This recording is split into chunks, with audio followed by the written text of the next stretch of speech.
Art of Molecule Podcast. Engineering Life and Us.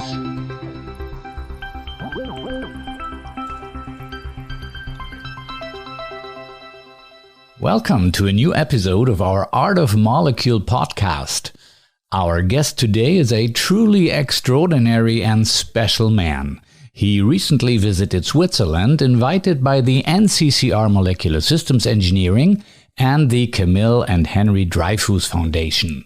Roald Hoffmann, Polish-American Nobel laureate in chemistry and one of the great art and science communicators of our time. We talk with Roald on the occasion of the world premiere of Alchemy, a melodrama written by him and Austrian composer Oliver Peter Graber. In our podcast, we are celebrating a remarkable life which began in 1937 in a Polish town called Złoczów, where Roald Hoffmann spent his childhood and survived Nazi occupation during the Second World War. In the coming hour, you are about to hear some truly touching and almost unbelievable stories. So, if you want to find out why Roald had to change his last name from Safran to Hoffmann, and why winning the Nobel Prize is not always the greatest pleasure in a scientist's life, stay tuned.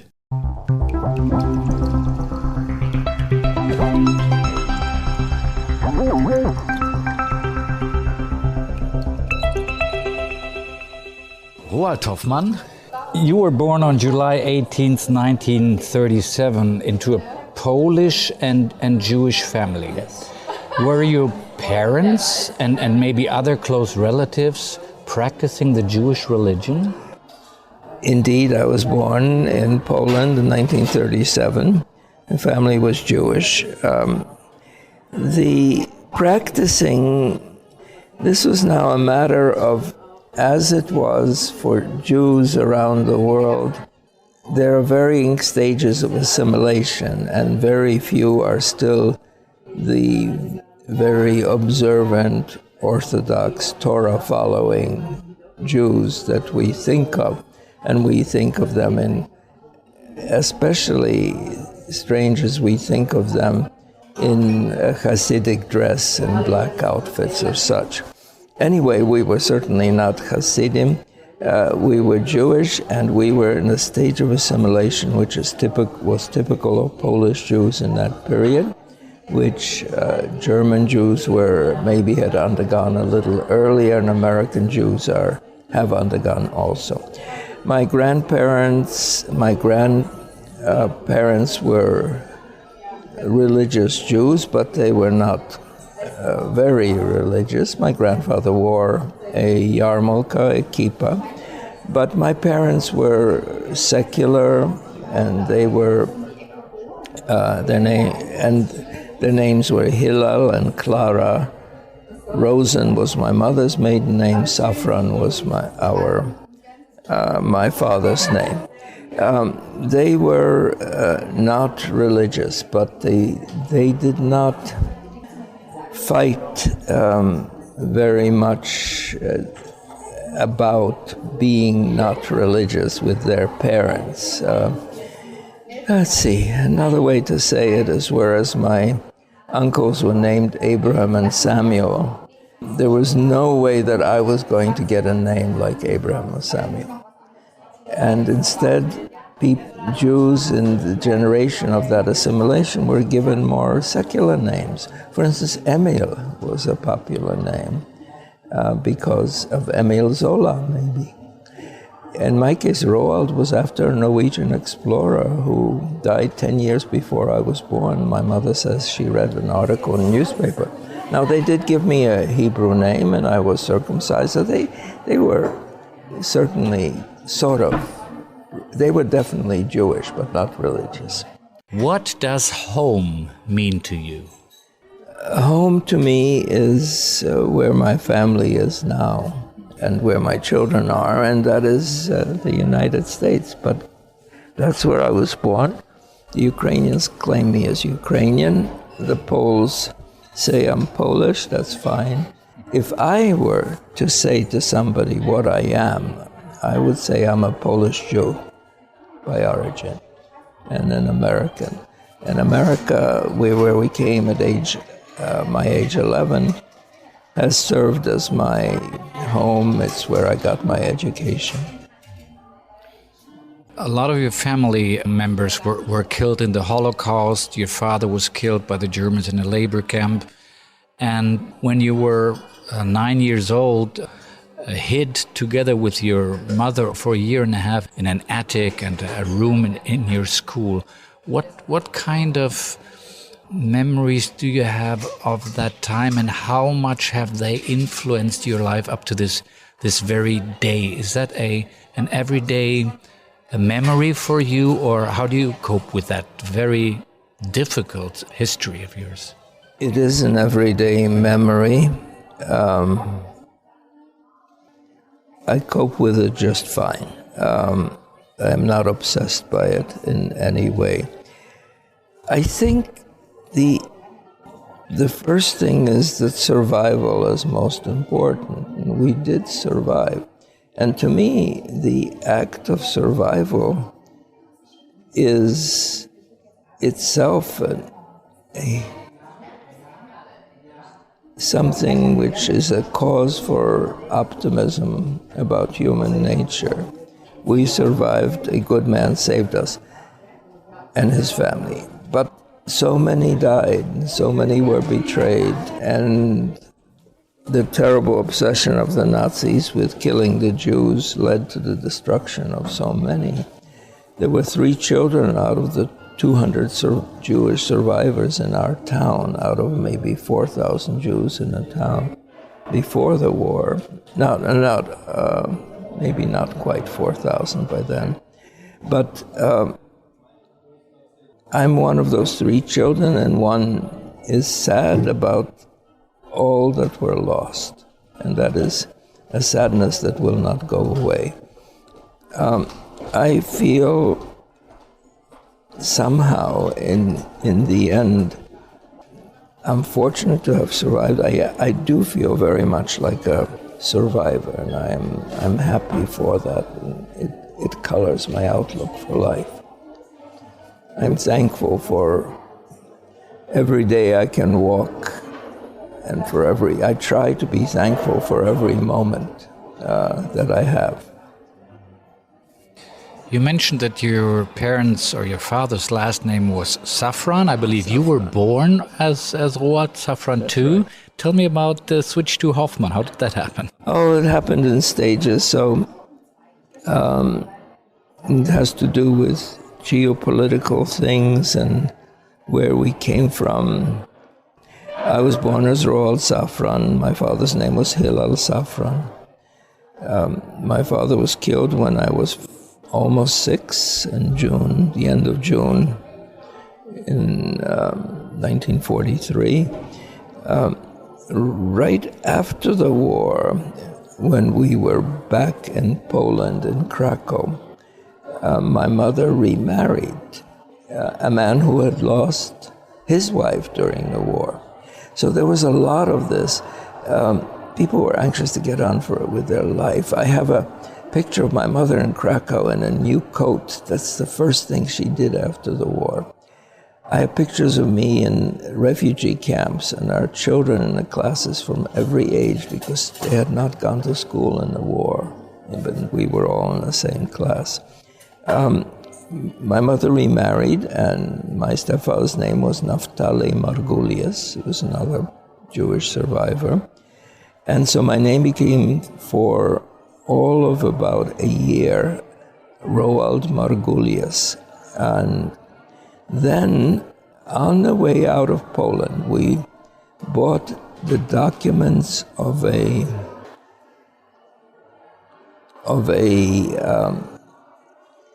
German soldier who had been killed in the war. So now comes a double story. One has connections to our times.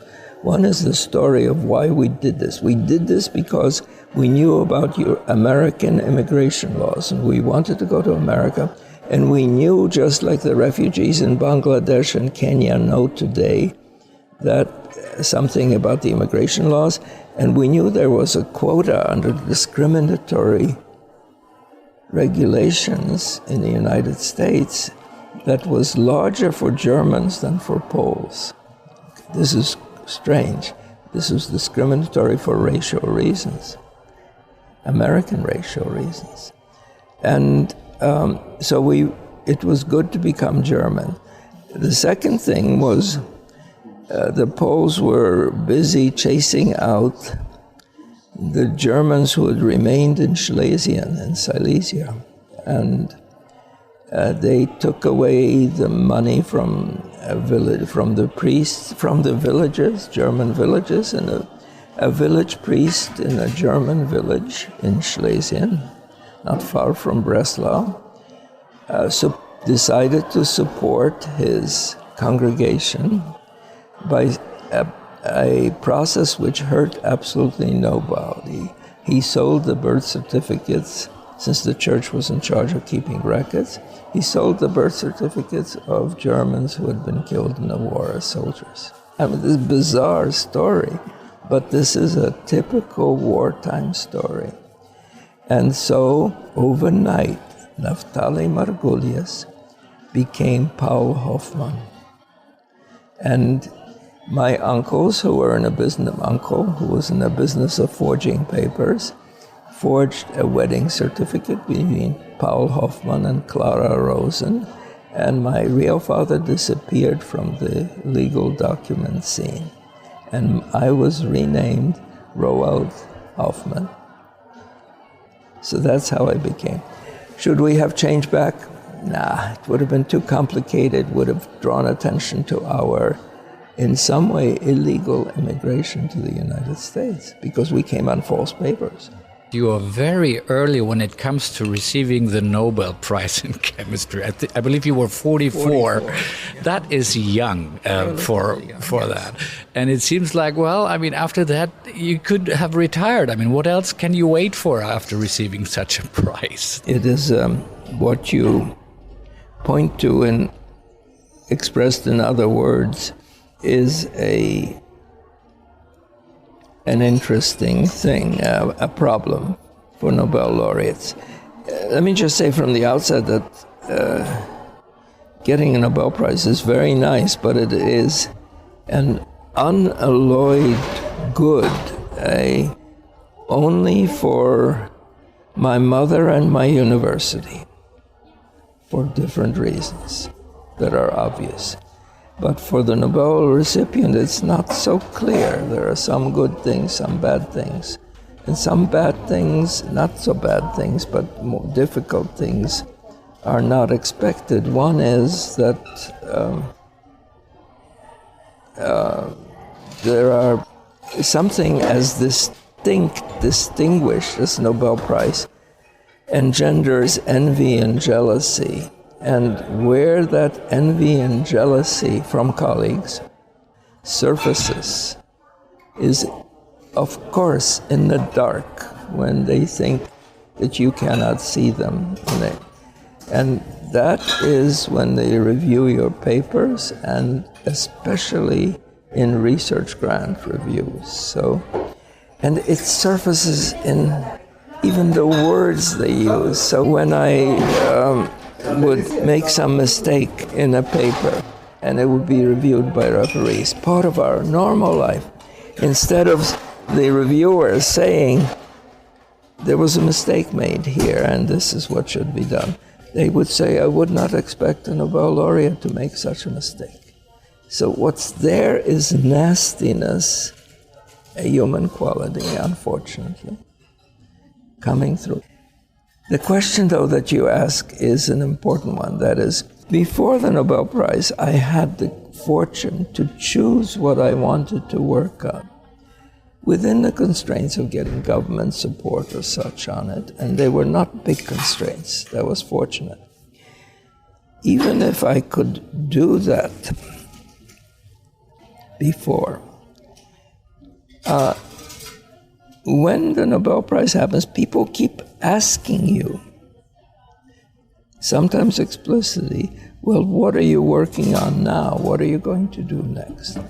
And if you have the good fortune not to have asked yourself that question, after 10 people ask that question, you begin to ask it of yourself. This is not a good situation for an artist if you want to view the scientist and thought as an artist. The artist doesn't want to be asked, what am I going to paint next? Because he often doesn't know, and he follows his instincts, aesthetic and ideas, and he does the next thing. But too much thinking about what you're going to do is good, but too much concentration on what you're going to do is, I think, to a certain extent, destructive of the creative impulse. And that's true for science and art. So, yes, and I'm happy what I did. I remained a scientist. So, what I mean by that is I did not follow the usual seductions, which are to become a university administrator, the head of a foundation, some sort of honorific or administrative position.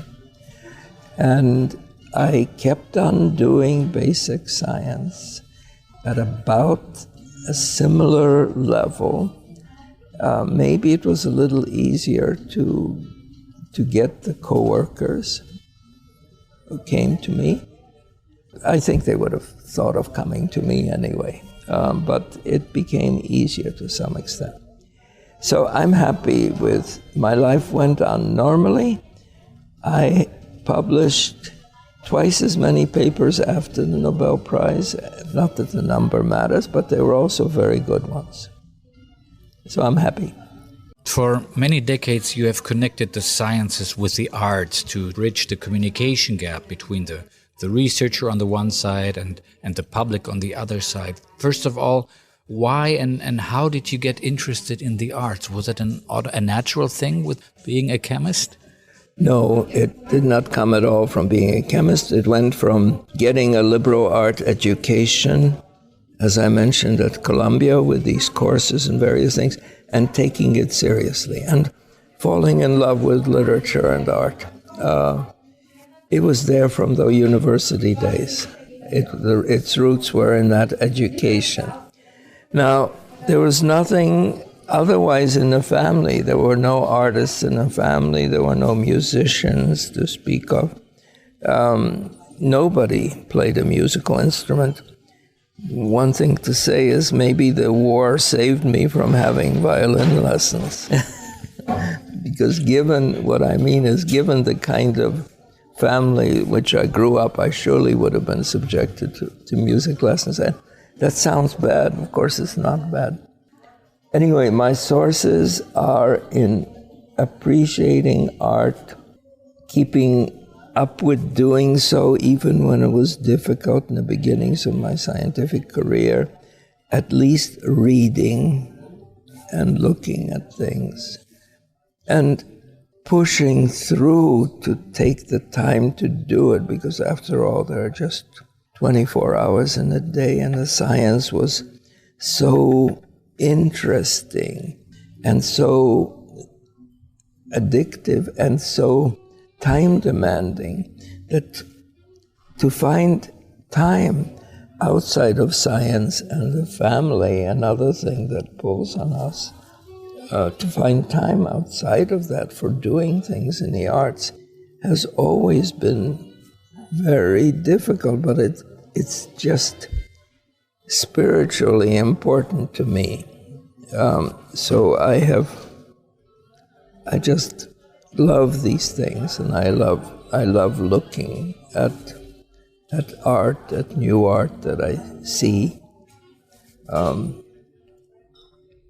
At the Kunstmuseum yesterday when we went, what was interesting was not to see another Picasso or Klee. What was interesting was the incredible assembly of North German and European art, which is just not part of our art museums in general, which tend to view medieval and Renaissance times in terms of Italian art and such, which I love, but this was something else, and there was a large enough selection, so it was interesting to look at. But if I understand you correctly, art goes or can go hand in hand with the natural sciences in the sense that it can also serve as a communicator, as a help to bridge the gap of communication? It certainly, the art can. Oh, it's because the scientists are not reflective on what they do, and yet what they do involves communication in words and in pictures, in chemistry, especially in pictures. I have loved that I was given the opportunity to comment on drawing and on illustration in chemistry and what it means. And in the first talk, for instance, there was just one slide where when I was talking about art and chemistry, and I said, here is this bunch of people who are forced to communicate three-dimensional structures of molecules, but they are not talented in doing so. And so what they do, they invent a primitive art form, somewhere between caricature, a kind of semiotics, indoctrinate students, and then they can communicate. And I think it's so wonderful. As something I didn't talk about then is also the visual tactile links, so that the chemists, when they indoctrinate students into how to draw a tetrahedron in a primitive way, they also make them build a model of that and move it in their hands while they draw it. It's absolutely amazing what is going on there, and the chemists are not aware that they're doing anything like a formal artistic training, but they are in some way, and that's so interesting. You're still full of new ideas and ideas for new projects. You told me you wish you had more time to do them all. At the same time as I wish I had more time, I don't feel bad about not having enough time. I mean, it's a wish. I think I've had so much time compared to my father, for instance, who was killed when he was 32. I have projects. In science, I would have liked to come up with a chemical theory of superconductivity. I've been interested in that phenomenon of conduction without resistance. There are hints that one could have a chemical understanding rather more than a physical one or in addition to a physical one. And I felt near it, but I haven't had the time to explore it. And now I won't have the time. That's okay. I've wanted to write another play about, I mentioned on a Japanese theme, about a Japanese god who in fact is frightening and impressive and powerful, but who is for some reason is afraid of hurting people, so he works only at night and to avoid frightening people during the day. And it sort of interested me as an idea. I've written 3 poems on the theme of that god, but I think a play would be, one could write a play. I have had ideas for some other plays. So why do I like plays? I think plays are a special way. There's something special about plays. The idea that someone's in front of you and they're human and they're saying things. There's a kind of concentrated conversation. It's not just a recording of some people talking on a streetcar. But second, you know that they are not who they really are, but you still know they're human, so you lose yourself in a moment. You suspend doubt and you see them for what the roles they play. I think that is so interesting and so powerful. So I think a play has more emotional power because they're real human beings, especially if they're good actors, than actually a movie or a novel, though I love novels. When I listen, these days the last few years I have listened to more books while taking long walks, playing off my telephone through earphones, downloaded, but I think I've listened to more books than I've read, actually, in the last few years. And it's just wonderful. So I listen only to novels. I read some nonfiction, but I actually read more novels than I do nonfiction. I think novels also are very interesting because they're one of the few human forms where you get into what people think, and that's what you can. In a novel, someone has imagined how people think. I love it. Coming to an end, do you have one message to the young researchers of today? I think one is to be reflective, meaning stop once in a while to think about what you're doing and what meaning it has in the overall sense of things. So when you make a drawing in a chemical paper, think about the relationship of making that drawing. You've done it on a computer to what other people using illustrations, whether in advertising or in high art, either one. What is involved in that? Reflect on what is going on and what you are doing when you, not all the time, not before you do what you have to do, but then just once in a while stop and reflect. I also think that to the young people that they should have confidence in what they do. They are faced with decisions, who to work for, what problem to work on, little ones, what journal to publish, where to apply to graduate school. And it sometimes feels like those decisions change their lives. They may, but have faith in yourself. It turns out that anything you do, if you do it in a concentrated, intent way, will actually turn out to be good. And it'll turn out to be original because you are not original. What I mean by that is we put together what we do from the experience of what we have learned by reading other papers, listening to lectures, listening to your teacher or several teachers.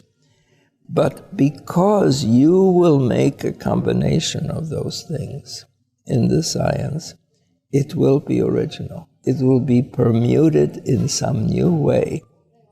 And I'm so happy to see that in young people, my former students, for instance, what they've done with little pieces of what they learned with me, mixing with other little pieces, and assembling a mosaic of something new. Roald Hoffmann, thank you very much for inviting us into your world and for being such a generous teacher. Wish you all the best, good luck and health. Thank you. Be well. Art of Molecule Podcast. Engineering Life and Us.